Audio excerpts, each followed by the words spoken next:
I'm Lindsay Smith from the Lindsay Smith Group. Thanks for tuning in to another episode of my Tuesday morning market update. It's my opportunity every week to let people know in Oshawa, Whitby, and Clarington what's happening with the real estate market. Now I'm standing here in front of the Tribute Center. Tonight and tomorrow night, the Blue Man Group is playing. Tickets are still available. If you haven't seen them, they're definitely worth seeing.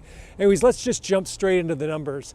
In the last 7 days, we've had 220 homes come to market. That's up from the week before. We've had 108 homes sell conditionally, and we've had 109 homes sell firm. So we've had 217 homes come off the market sold, which is really interesting. Last week I had said we had a 14% decline in sales. This week we got a 15% increase in sales. So effectively we're right back to where we were 2 weeks ago. So there's a couple of things that I track week by week. One of them is, as I say, how many houses come to market, how many houses have sold conditionally and sold firm. The third thing that I track that I don't normally talk about is how many houses have sold for full price or more than asking. And in the last week, Oshawa, Whitby, Clarington, right across the board, 1 out of every 3 homes sold for full price or more than asking. It's a mark of a really good market moving into the springtime. The other thing I track, which is kind of interesting, is how many houses did not sell. So how many houses came off the market expired? We call them expired listings. So they've come to the end of their contract with their agent and they've come off the market. In the last week, we've had 27 homes come off the market not sold.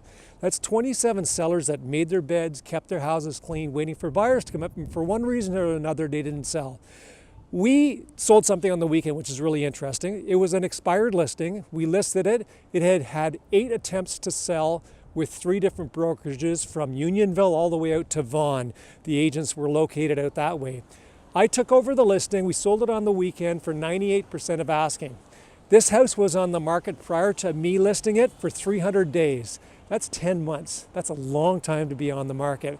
If your house has expired, if it's coming up for renewal after your contract is with your agent, I would love to sit down and be that a second opinion that would show you how I got 98% of asking after this guy had been on the market for about 1.5 years. I can be reached at 905 area code 743-5555, or you can catch me at the email address at the bottom of the screen. And as I said before, Blue Man Group, tonight and tomorrow night, be there.